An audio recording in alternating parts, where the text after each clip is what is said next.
Hello, crafty friends. It's Jess from jesscrafts.com, and today I'm here with a 6x6 paper pad tutorial featuring the Doodlebug Dragon Tails line.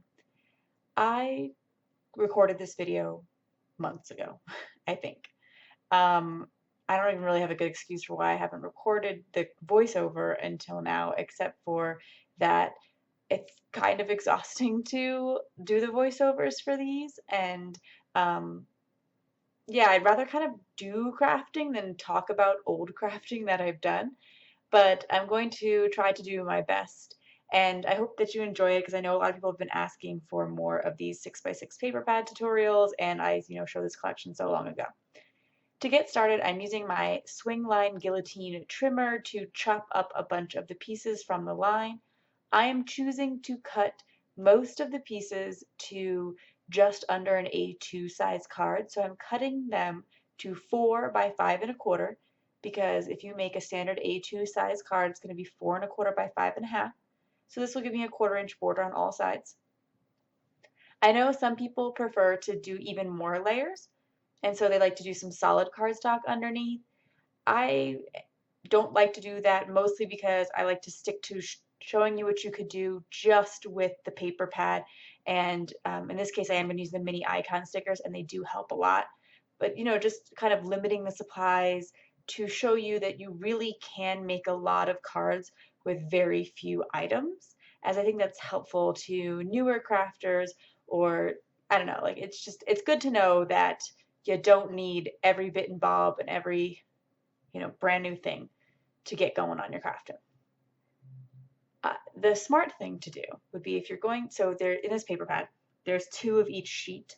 And so if you're going to create 2 of the same card with each sheet, probably just be cutting the papers together. So rather than trimming out every paper individually, just take the 2 sheets that are the same and cut them the same.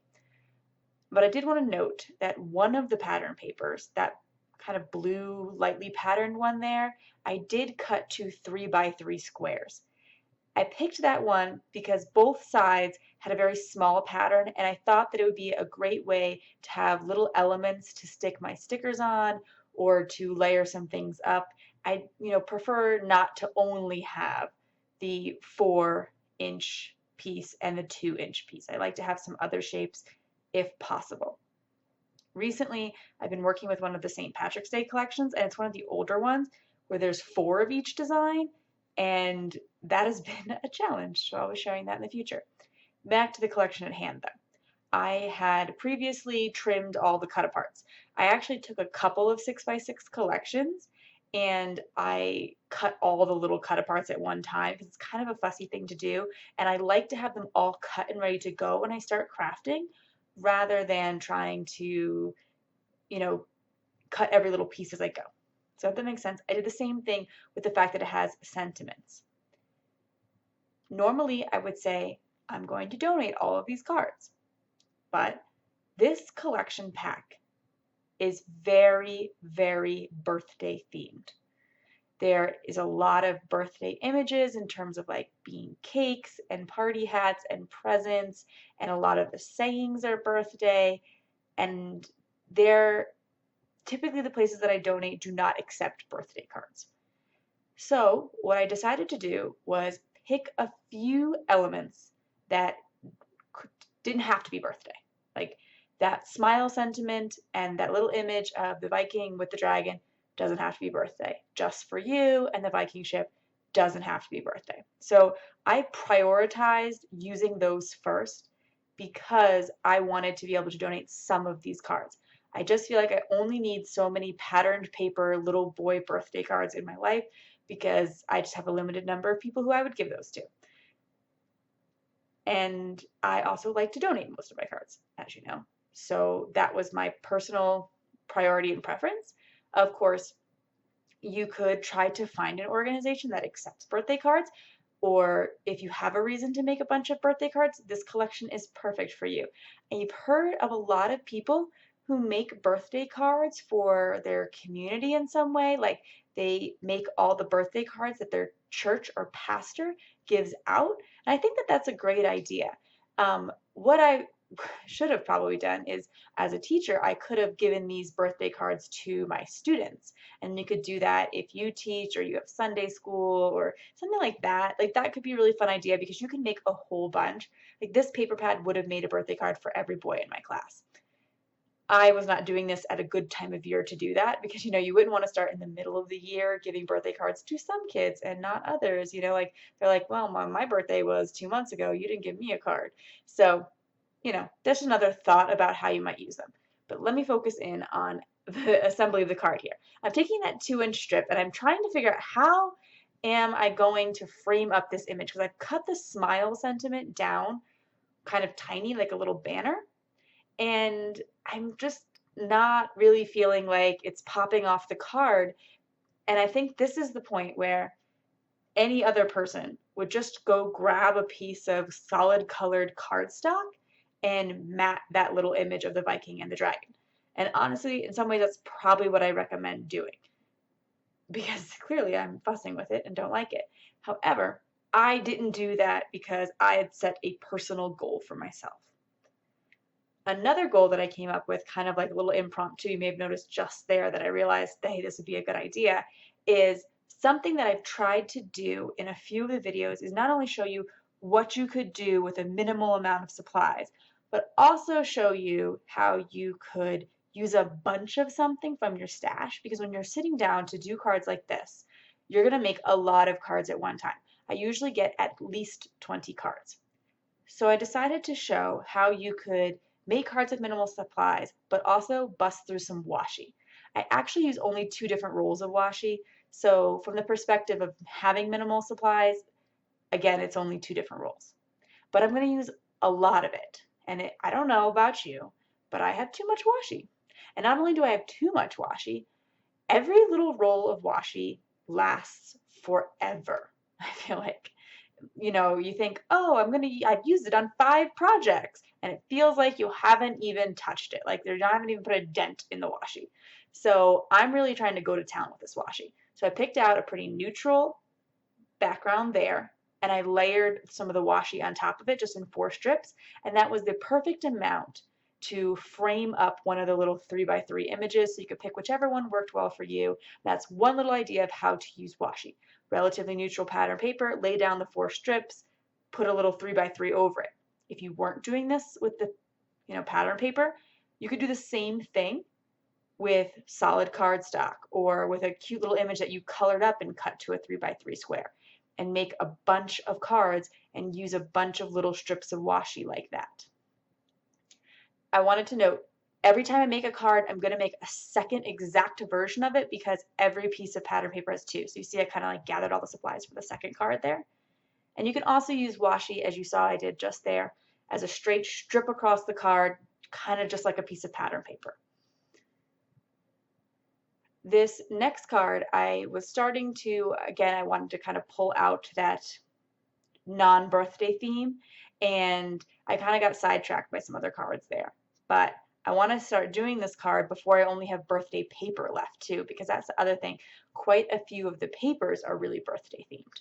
So I decided to go with this dragon pattern paper. It's really bold, which at first might not seem like a great choice, given that I'm going to put another image over it, but I actually really liked that bold choice. And what's nice about Doodlebug papers is they are double-sided, so you can turn it over and immediately have a coordinating piece. So here, that 2-inch scrap, which is definitely not a scrap, it's like a huge usable piece, but you could turn it over and create another element on the card.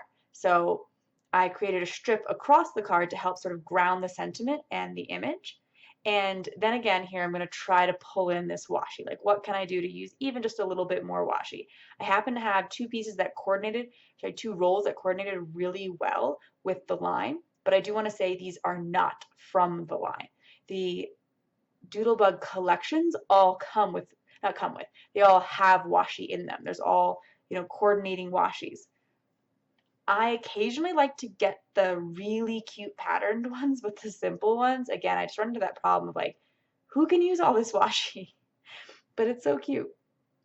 So I did put that strip of washi down the center. I will say I kind of liked it better without the washi. I don't really think the washi added to it.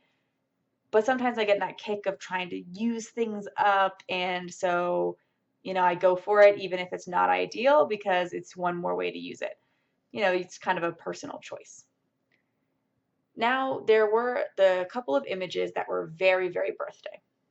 So there's that birthday cake.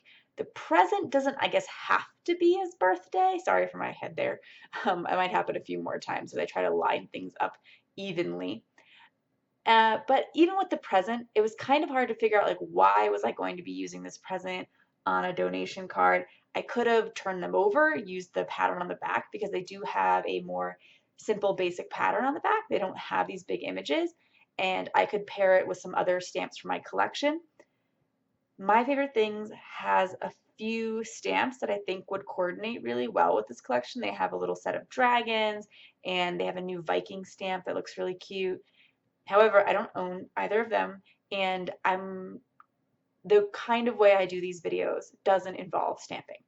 I think you could make a lot of really awesome cards with this and stamping. As you can see, I keep running into the issue of realizing that I want to use washi after I tape things down. Luckily, the Scotch ATG tape that I use is really strong, but does give you just enough time that you can peel it up gently. However, some other tips that I've heard for if you're trying to pull up a piece of paper to add something underneath it, like I did there with the washi tape, is heating it up, because if it's warm, the adhesive is just easier to remove for some adhesives. So you could try that. If you stuck something down, you want to take it up, heat it first, then pull on it, or flat floss and take the floss and just sort of like run it underneath the piece that you're trying to get up, and the floss will kind of act as a very thin barrier between the paper and the adhesive.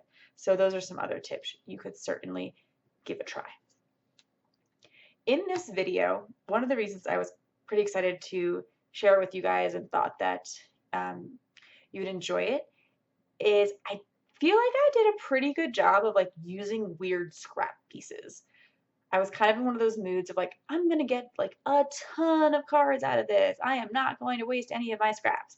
So here are all of these 4 by 3/4 inch strips. When you cut your 6 by 6 paper to 4 by 5 1/4, you get a strip that's 4 by 3/4 inch. And I had a bunch of them.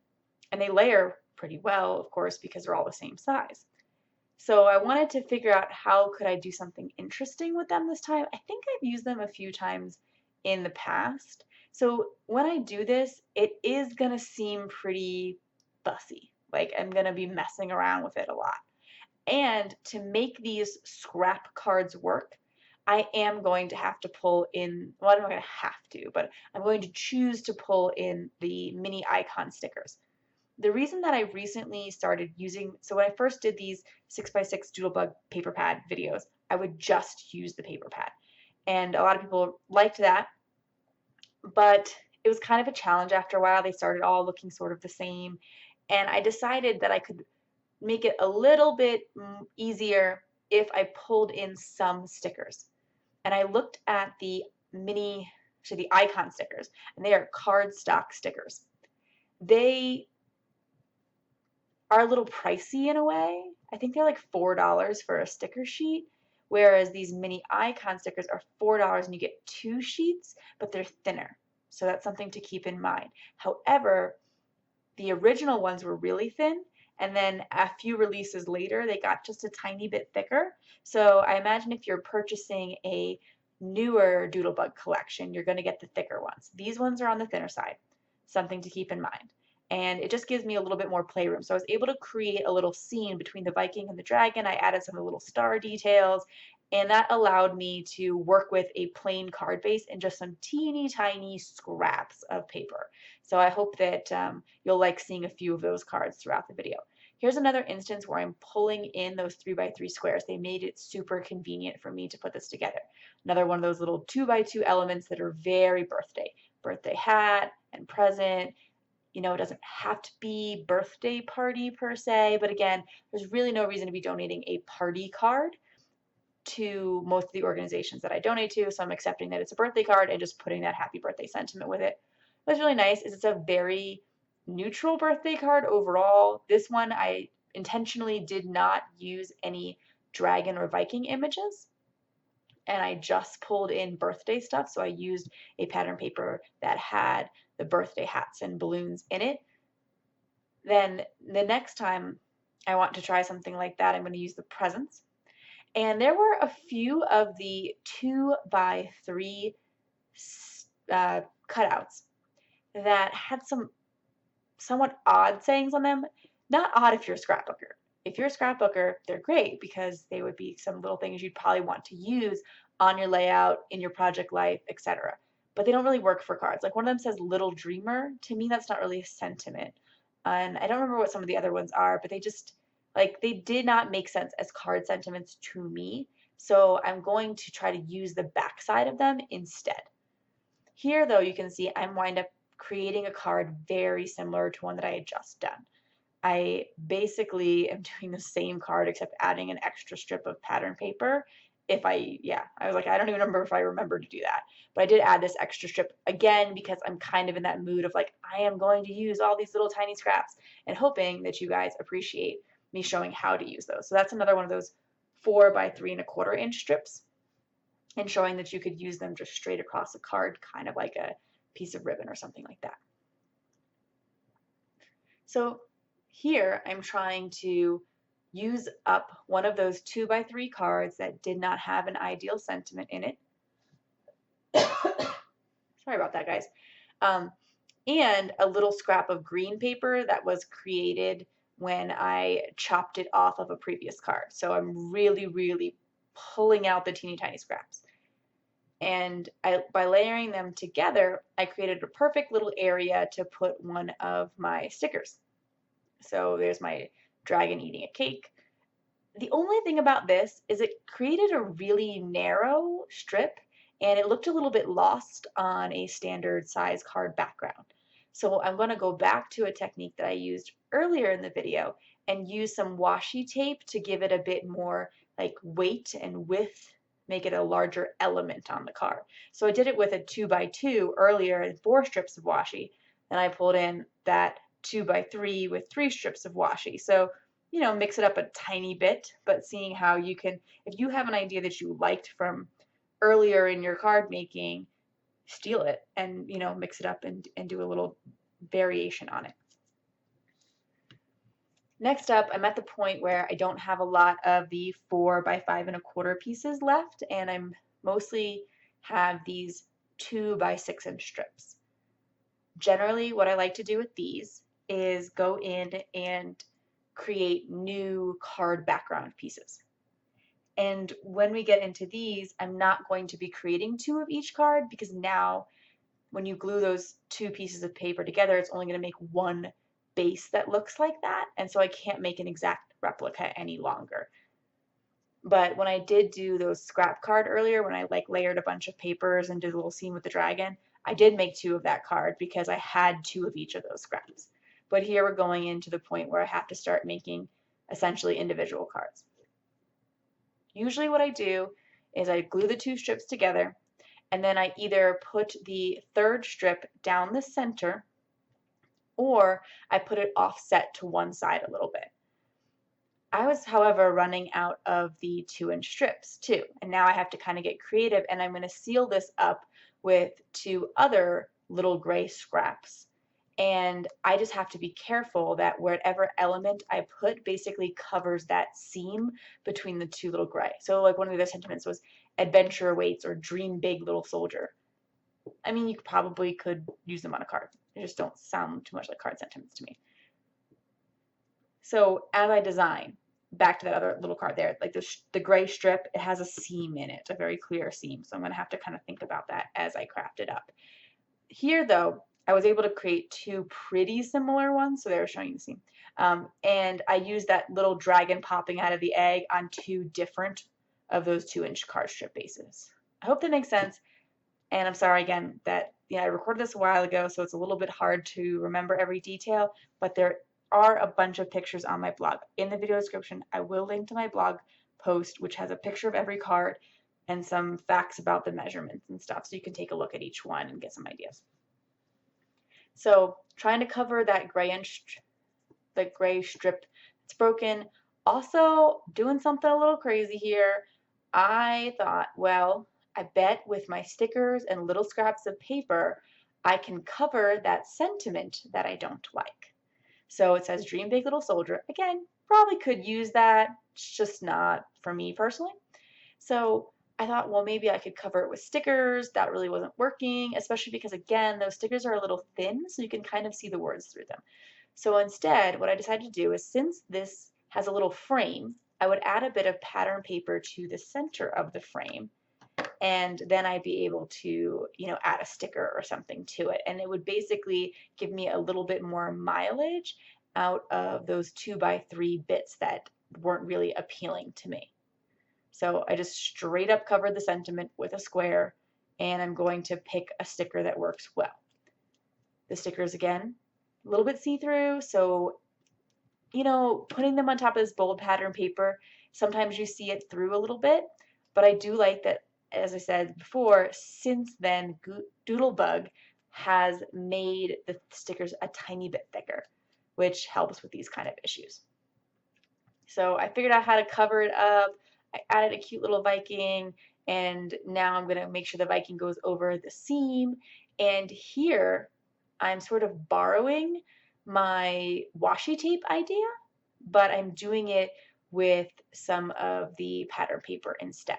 So rather than making two little strips of washi behind my element to give it a little bit more interest and weight and et cetera, I'm just going to do it with two pieces of scrap pattern paper, again, because part of my goal was to use up those scraps and like really not have a lot left when I was done. So there are my little kind of extra cards that I created. I I apparently did not leave in the footage for those 6x6 cards. So sorry about that, guys.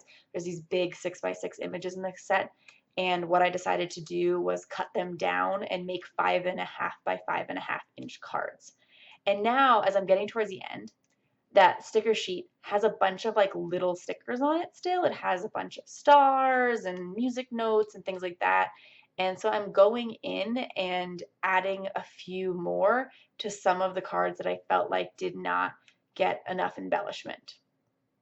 And I'm thinking, is there anywhere else I want to put one of these stickers? Again, because I'm probably never going to use these stickers again.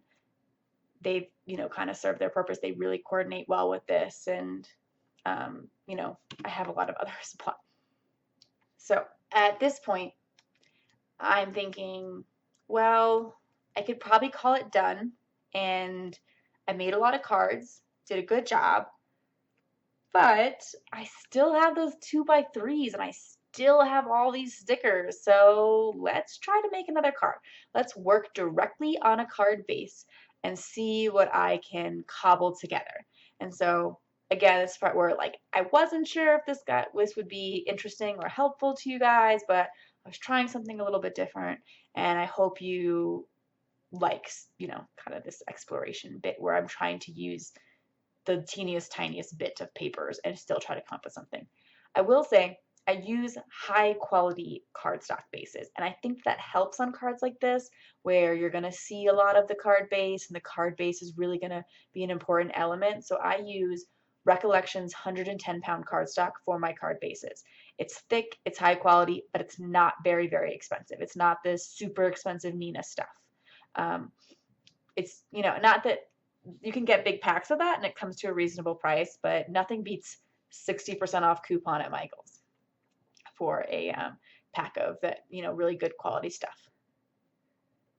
So I created a little scene with the sea monster because, him and the Viking ship, how could I just not use them? And then there was that party sentiment that was a sticker, layered it up on another little scrap of paper. I will say, yeah, that sea dragon is kind of hard to see on that pattern.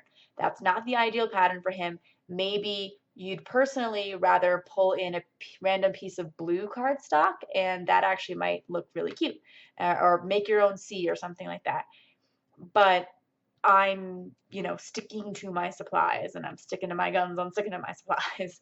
So I was able to also incorporate a little teeny tiny present sticker that would, otherwise kind of go to waste. I find that happens a lot with sticker sheets You have just like one or two little tiny random stickers left on them, and then they just never get used.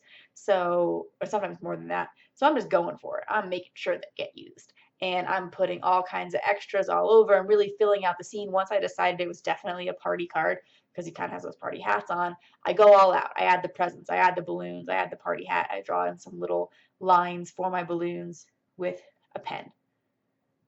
And I'm still not done. I'm like, I have a white card base and like 3 tiny pieces of patterned paper. I bet I can do something with this. So these are actually the little gray strips that were created from that big 6x6 card, or 6x6 piece of patterned paper that had the little scene with the castle and all that, that I cut down to a 5.5 by 5.5. And so I have these, like, I think they're, I guess I would make them 1/4 inch strips, because I cut a 1/4 inch off each side to turn it into 5.5. So these 2 little 1/4 inch strips of gray. I have that little 2x3 card that I put a bit of a dragon on, and I have this washi tape that I have used, I think, on like one other card, because it has some of the blues and yellows and stuff. Or it's one of the ones I pulled out to match. And I was like, well, in the past, I've kind of given a 2x2 strip a little bit more something something with some washi, but I could try that again and frame it up with the gray, and hopefully it'll turn out like a cute card and not like a bunch of scraps. Like, I hope these don't look like cards made with scraps, but some of them, I guess this one kind of does. But I don't know. I think it was a fun challenge, if nothing else. And I'm going to pull in another one of my sentiments. Again, this is kind of a party card because it has the banner and the present. So I'll add the special day sentiment to it. I do think it's important to note you don't always have to have a happy birthday sentiment on the front of the card. In fact, I think it actually makes more sense for it not to say happy birthday on the front, since it's probably going to say happy birthday on the inside. When I cut up that little square, it made another little square. And this sticker sheet, I don't know if you guys have noticed at this point, but it has like quite a few stickers on it. They're kind of meant to go in your planner, and they're about planner size, and they have the edge where you can poke them, hole punch them to go in your planner. So the scale allows you to add like quite a few stickers to it. And all these stickers are like, well, sorry, there's just like a ton of cute dragon stickers, and I am not wanting to throw them away. Not that I would actually throw them away, but they create like little scenes. They really jazz up a card. So I'm figuring out, how do I use this 2x2 piece of patterned paper with this like 1 inch by one, I don't even know, like 1/2 inch by 1 inch, this like absolute crazy scraps here. But I am, as I'm trying to do these things, always working directly on a card base. And that's when I realized about this like idea of doing some stripes, that I could create some stripes down the left side of the paper, and that would be a way to make all these little tiny pieces seem more substantial, because you kind of just layer them up in patterns like that. It looks like you were trying to create a cool pattern, and you cut all these little strips intentionally, and not like you are pulling the absolute garbage off your desk.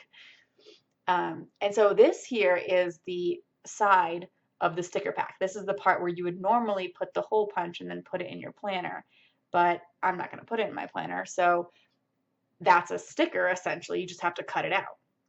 And so I'm layering it there on the left side, and then I'm going to put all those little tiny bits in the stacks above and below it to again create that look of, here I'm doing this fun like stripey thing that's so intentional, yet it's definitely not, and it's me just using scraps.